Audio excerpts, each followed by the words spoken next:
भारत की grand master Koneru Hampi यहां पर फीडे विश्व कप सेमीफाइनल के तीसरे टाई ब्रेक में मुकाबले में सामना कर रही हैं। तीसरे टाई ब्रेक के ब्लिट्स के दूसरे मुकाबले में लेई टिंगजे के सामने यहां पर हम्पी ऑलरेडी 1 अंक की बढ़त बना चुकी हैं। अगर इस मैच में हम्पी ड्रॉ करती हैं या जीतती हैं तो भारत का विश्व कप जीतना तय हो जाएगा, क्योंकि दिव्या ऑलरेडी फाइनल में है और अगर हम्पी भी फाइनल पहुंचती है तो ये एक ऐतिहासिक क्षण होगा किसी भी देश के लिए, जहां पर कोई भी जीते फाइनल में विश्व कप जीतना तय हो जाएगा। तो दरअसल ये जो मैच है, ये मैच भारत के लिए विश्व कप को तय करने वाला मैच है। आगे कुछ भी हो, पर ये एक मुकाबला, एक ड्रॉ, एक जीत भारतीय शतरंज के लिए बहुत बड़ी जीत, बहुत बड़ा परिणाम साबित हो सकती है। यहाँ पर या तो चीन का डोमिनेशन वापस आ सकता है जो हमेशा से रहा है, या भारत यहाँ से एक नई शुरुआत कर सकता है, एक नई लीड ले सकता है। और यहाँ पर हाथ मिलाते हुए दोनों खिलाड़ी ले दबाव में हैं, लगातार 2 मैच हार चुकी हैं। 1 अंक की बढ़त बनाने के बाद अभी 1 अंक पीछे हैं। यहाँ पर E4 E5 night F3 night C6 bishop C4 bishop C5 D3 होता हुआ ये लगातार हुआ है इन दोनों खिलाड़ियों के मैच में। नाइट F6 C3 H6 यही वेरिएशन खेला गया है बार बार, कैसल, और यहाँ पर D6 नाइट आता हुआ D2, और इस बार हम्पी ने A5 किया है। और जैसे रुकी वन आया है हम्पी ने कैसलिंग कर लिया। तो अभी तक वही स्थिति है जो हर बार के मैच में हो रही थी। एक बार फिर से H3, इस बार बिशप E6 से एक बार फिर से बिशप B5, और हम्पी ने खींचा है नाइट पीछे। और ये है नई चाल इस बार चाल बदली है उन्होंने। बिशप A4 यहाँ पर, और हम्पी खेलते हुए B5, ये tempo back to back gain करते हुए बिशप जाता हुआ यहाँ पर C2 पर, हम्पी लाते हुए नाइट को C6 के स्क्वायर पर यहाँ पर। और अब D4 का जो ब्रेक है उस पर नज़र जरूर रहने वाली है, लेकिन क्या उसके पहले D5 ब्रेक भी हम्पी को मिल सकता है। नाइट F1 जाते हुए आइडिया नाइट G3 पर जाने का है, लेकिन क्या हम्पी यहाँ पे इमीडिएटली D5 ब्रेक दे सकती हैं, देते हुए हम्पी। और अगर ये पोजीशन बोर्ड पे आ रही है, बेस्ट मूव है D4। अगर ये नहीं खेला गया तो हम्पी को कम से कम इक्वलिटी यहाँ पे मिल जाएगी, अदरवाइज वाइट स्लाइड बेटर रहता है इस पोजीशन में D4 के बाद। देखना ये है कि लेई टिंगजे यहाँ पर जो थोड़ा संभल के खेलती हैं, अभी तक हमने देखा है किसी भी मैच में सेक्रीफाइस की तरफ नहीं गई हैं।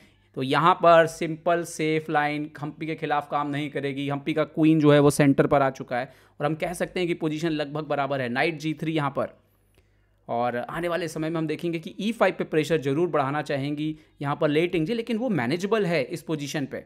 हम्पी ने रुक E8 खेल दिया और इनडायरेक्टली सपोर्ट लगा दिया, क्योंकि अब कभी आप फाइनल इसको मारेंगे तो थ्रेट रहेगा हमेशा बिशप के हटके चेक का।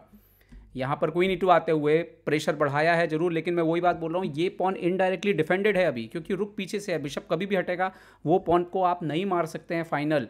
तो यहाँ पर देखना यह है कि अब हम्पी अगला कौन सा पीस जो है वो खेल में लेकर के आती हैं। ये बहुत ही महत्वपूर्ण समय चल रहा है इस खेल का, नहीं भारतीय शतरंज का। जैसे मैं बार बार बोल रहा हूँ, ये मैच सिर्फ एक छोटा मैच नहीं है, ये एक देश के महिला शतरंज की दिशा तय कर सकता है। और क्या भारत हम्पी यहाँ पे ड्रॉ या जीतती हैं तो विश्व कप पहले ही जीत जाएगा, भले ही फाइनल कोई भी जीते। और ये इतिहास में पहली बार होते हुए नज़र आ सकता है। खैर, ये सब बातें हैं, बोर्ड पर खिलाड़ी को खेलना है। फिलहाल हम्पी को अच्छी चालें लगातार चलनी होंगी, क्योंकि ये दबाव का क्षण है। यहाँ से आप जो है, जब आपके दिमाग में होता है कि आपको चूकना नहीं है, जब तब आपको वहाँ पर बहुत ही संभल के खेलना होता है। देखते हैं। और हम्पी ने यहाँ पर रुक को लाई है, सेंट्रलाइज किया है, जो कि एक बढ़िया चाल है। यहाँ पर रुक आते हुए सेंटर पर, और यहाँ पर लेई टिंगजे ने खेल दिया है A3 मूव। ओके,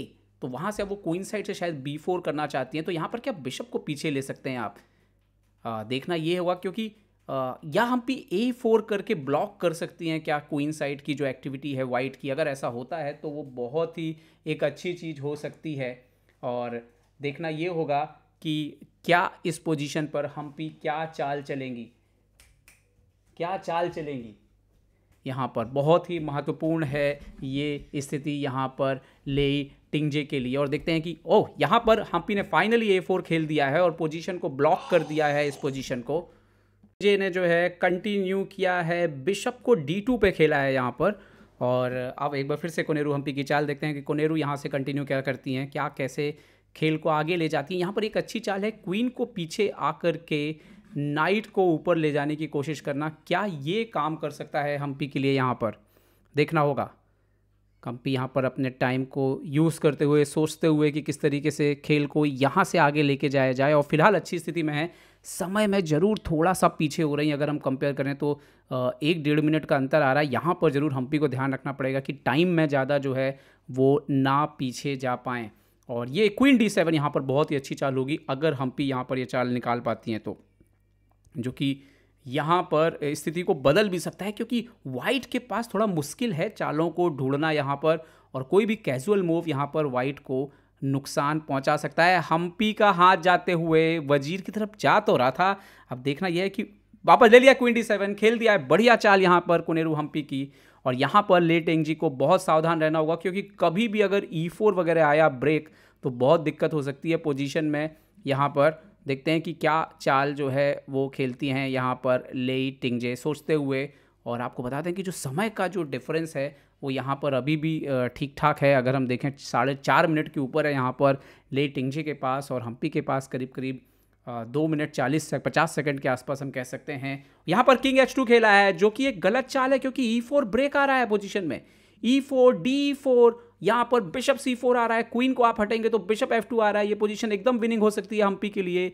क्या हम्पी यहाँ पर ये E4 की चाल जो है उसको ढूंढेंगी इस पोजीशन में, या बिशप B3 जैसी कोई चाल चलेंगी? देखना यही होगा कि हम्पी यहाँ पर क्या कंटिन्यू करती हैं। हम्पी ने बिशप B3 खेला है यहाँ पर, हालांकि ये भी बेहतर चाल है, क्योंकि जैसे ही ये बिशप खेल से बाहर जाएगा, इन फ्यूचर कभी भी D4 हो के जो राजा के और अटैक आ सकता था वो बंद हो जाएगा। और याद रखिए इस मैच में हम्पी को सिर्फ ड्रॉ चाहिए है, मतलब अगर जीत गई तो बेहतरीन है, लेकिन कम से कम उनको ड्रॉ चाहिए है। ऐसे में उनको ऐसी चालें ढूंढनी होंगी जो खेल में सामने वाले की, सफ़ेद की जो सक्रियता बढ़ सकती है, सफ़ेद की जो आक्रामकता बढ़ सकती है, उसको कंट्रोल कर सके, उसकी संभावनाओं को क्षय कर सके, उसकी संभावनाओं को ख़त्म कर सके।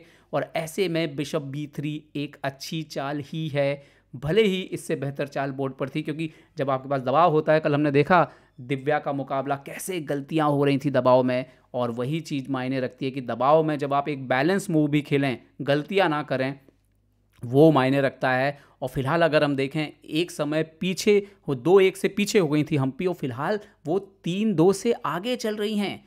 तो उन्होंने लगातार 2 मैच जीते हैं, और यहाँ पर लेई टिंगजे के ऊपर दबाव है। अगर तीसरा मैच लेई टिंगजे हारती हैं तो इसी समय वो टाई ब्रेक हार जाएंगी, इवन ड्रॉ होने पे भी वो टाई ब्रेक हार जाएंगी। इसीलिए पूरा दबाव यहाँ पर लेई टिंगजे के ऊपर है, जबकि हम्पी यहाँ पर, लेकिन देखना ही होगा कि हम्पी को टाइम कितना लेना है। समय धीरे धीरे उनका जो है वो कम होते जा रहा है यहाँ पर, और ये वाली चाल जो है ये बहुत ही महत्वपूर्ण चाल है कोनेरू हम्पी की तरफ से। समय यहाँ पर डेफिनेटली जो है वो अब घटना शुरू हो गया है लेई टिंगजे का, जैसे कि हम देख रहे हैं 4 मिनट के नीचे आ चुका है। यहाँ पर 2.5 मिनट पे बराबरी हो गई। यहाँ पर AB3 से मार के बराबर किया है बिशप B3 को, D4 इमीडिएटली खेल दिया है यहाँ पर। बट ये अच्छी चाल नहीं लग रही है, क्योंकि पोजीशन ओपन होगी अगर यहाँ पर पॉन इनटू D4 के साथ, तो क्वीन पे हमला होगा सीधा सीधा, और ये कोई बहुत सुंदर बात नहीं नज़र आ रही है वाइट के फेवर में। ये खेल हम्पी के फेवर में झुकता हुआ प्रतीत हो रहा है।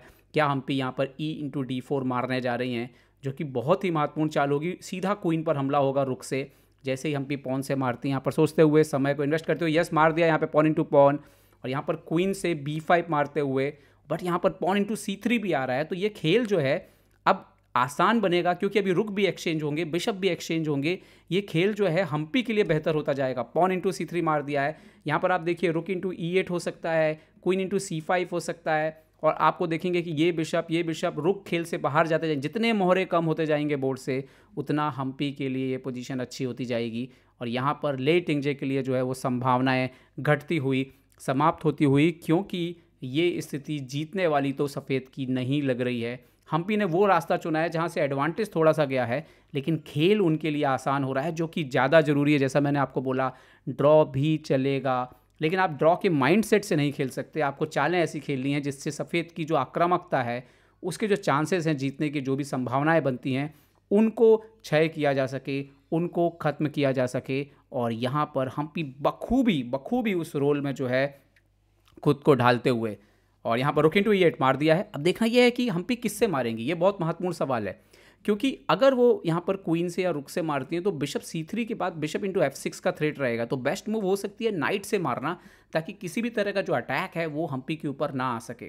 तो ये देखना ये है कि क्या हम्पी यहाँ पर रुक से मारेंगी, क्या वो क्वीन से मारेंगी, या ये बहुत ही महत्वपूर्ण निर्णय होते हैं दोस्तों जब आपके पास सेकंड्स में समय हो और ऐसे में आपको निर्णय लेना हो। जब क्लासिकल हम खेलते हैं तो घंटों का समय होता है सोचने के लिए, लेकिन ब्लिट्स में आपको सेकंड्स में डिसाइड करना होता है। और हम्पी को ये ध्यान रखना है कि बहुत ज़्यादा टाइम में कमी ना आने पाए, क्योंकि ऐसा लग रहा है उनका टाइम 1 मिनट के नीचे पहुंचने वाला होगा। उनको जल्दी रिस्पॉन्ड करना होगा। यहाँ पर ब्लिट्स का मुकाबला है ये, और यहाँ पर सावधानी जो है वो भी बहुत महत्वपूर्ण है, लेकिन साथ ही साथ समय का नियंत्रण भी महत्वपूर्ण है। और ले टिंगजे यही सोच रही होंगी कि हम्पी सोचते रहें, लेकिन हम्पी को निर्णय लेना होगा। हम्पी ने पॉन से मारा है यहाँ पर, और यहाँ पर समय जो है 58 सेकंड्स बचे हैं। हालांकि 3 सेकंड हर चाल में बढ़ रहे हैं, लेकिन दबाव यहाँ पर हम्पी पर भी है, और बहुत बड़ा दबाव है। जिम्मेदारी है भारत को विश्व कप जिताने की इस मैच के जरिए, भले ही फाइनल कोई भी जीते। यहाँ पर देखते हैं कि अगली चाल यहाँ पर ले टिंगजे क्या खेलने वाली हैं।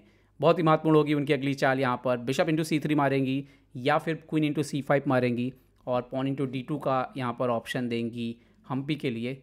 और दोनों ही स्थितियों में बेहतर स्थिति जो है वो हम्पी की निकल करके आ रही है। हालांकि बेहतर एक्चुअली में क्वीन इंटू C5 मारना है, लेकिन अगर वो यहाँ पर बिशप इंटू C3 मारती हैं तो यहाँ पर एक और चीज़ देखने की है कि बिशप इंटू F2 भी मिल रहा है, उसके बाद क्वीन D6 भी आ सकता है। उन्होंने बिशप C3 मारा है, हम्पी ने बिशप F2 मार दिया है, और ये पोजीशन निश्चित तौर पर इवन हम्पी के लिए और बेहतर होती हुई। अब ये जो पोजीशन है यहाँ पे नाइट F5 जैसी चालें भी काम नहीं कर रही हैं, क्योंकि नाइट D6 यहाँ पर बोर्ड पर आ रहा है। तो देखना ये है कि करेंगे क्या। यहाँ पर रुक F1 एक बेहतर चाल हो सकती है, खेलनी भी चाहिए, पर ऐसे में बिशप G3 भी खेला जा सकता है, क्योंकि पोजीशन काफ़ी अच्छी हो चुकी है। और उसके बाद आप नाइट को बाहर ले आइए, उसके बाद नाइट E4 आ रहा है D6 के टेम्पो के बाद, तो रुक F1 एक अच्छी चाल है। देखते हैं कि ले टिंगजे यहाँ पर क्या खेलती हैं, क्या खेल का, किस चाल का वो चुनाव करती हैं, क्योंकि बहुत ही मुश्किल है जब आपकी पोजीशन ऐसी हो चुकी हो। यहाँ पर आपको किसी भी हालत में जीतना है, आप ड्रॉ नहीं कर सकते, तो फिर आपको वो जो बेस्ट मूव होती है उसको छोड़ के कुछ और ट्राई करना पड़ेगा, क्योंकि आप ड्रॉ से काम नहीं चला सकते।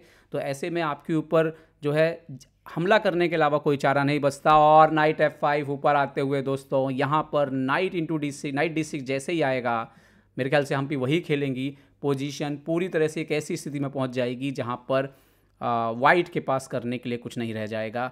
और अगर ऐसी स्थिति आती है, और कभी अगर मान लीजिए नाइट इंटू H6 वगैरह सोचती हैं लेई, तो वो बहुत ही आत्मघाती कदम होगा, क्योंकि हम्पी के मोहरे उनके राजा के आसपास हैं। आप ऐसे तो मेट नहीं कर सकते हो, और अगर आपने एक मोहरा वोहरा दे दिया तो और दिक्कत हो जाएगी नाइट D6 पर आते हुए। और अगर आप सिंपल एक्सचेंज करते हैं तो क्वीन D6 आ रहा है विद द चेक आ रहा है यहाँ पर। तो ये बहुत अच्छी स्थिति जो है वो बनती हुई कोनेरू हम्पी के पक्ष में। हम्पी पूरी तरह से कॉन्फिडेंस दिख रही हैं, और समय भी देखिए 34 सेकंड और लगभग बराबर। इवन अब लेई के पास समय कम होना शुरू हो गया, उनके पास 22 सेकंड के आसपास बचे हुए हैं यहाँ पर। तो समय घटना शुरू हो चुका है यहाँ पर लेई का, और पोजीशन तो ऑलरेडी ऐसी स्थिति में है जहाँ से वो जीत तो नहीं सकती। तो फिर जीतने के लिए नाइट इंटू H6, और ये खेल जैसे ही हम्पी परफेक्टली डिफेंड करेंगी ख़त्म हो जाएगा। हम्पी ने बोला ठीक है कोई बात नहीं, मार लेते हैं। उन्होंने क्वीन को पीछे लेके गई हैं, बिशप पर अपना मोहरा दे चुकी हैं। अब हम्पी के पास ज़्यादा कुछ टेंशन है नहीं इस पोजीशन में। हम्पी चुपचाप अपना बिशप पीछे ले सकती हैं यहाँ पर, और उसके बाद कुछ नहीं हो रहा है, कोई अटैक नहीं आ रहा है। यस, बिशप B6 हम्पी पीछे लेते हुए, और यहाँ पर ये खेल एक और नाइट ऊपर आते हुए, बट यहाँ पर एक्सचेंज नहीं करेंगी डेफिनेटली, क्योंकि एक्सचेंज करेंगी तो क्वीन चेकमेट लगाने आ जाएगा। तो हम्पी को यहाँ पर बस निर्धारित करना है कि किसी भी तरह से वो स्थिति ना बनने पाए। यही खेला उन्होंने, क्वीन बल्कि पिन कर दिया इसको, आप मार नहीं सकते, आपका क्वीन मर जाएगा। तो यहाँ पर queen H5, but even night into E5 is possible. Yes, night into E5, only move है बिशप E5 यहाँ पर। और अब इस स्थिति में आते आते पूरी तरह से खेल रुक से बिशप पर कर दिया अटैक। यहाँ पर बिशप को आप पीछे लेंगे तो, और बिशप को पीछे लिया, हम्पी ने खेल दिया नाइट ऊपर की तरफ यहाँ पर। रुक से नाइट को पिन किया, बट क्वीन D6 चेक यहाँ पर आते हुए, खेल खत्म होते हुए, क्योंकि किंग आप जीवन जा नहीं सकते। और यहाँ पर नाइट G3 चेक, क्वीन मरते हुए बोर्ड पर, और रिजाइन कर दिया यहाँ पर ले टिंगजे ने। और इसके साथ ही इतिहास बन चुका है, भारत की कोनेरू हम्पी विश्व शतरंज कप के फाइनल में पहुंच चुकी हैं। मुकाबला खेलेंगी भारत की ही यहाँ पर दिव्या देशमुख से। लेकिन सबसे बड़ी बात, इस एक जीत ने भारत का विश्व कप महिला शतरंज कप जीतना तय कर दिया है, विश्व कप जीतना तय कर दिया है, जो भारतीय शतरंज की अब तक की सबसे बड़ी उपलब्धियों में से एक है।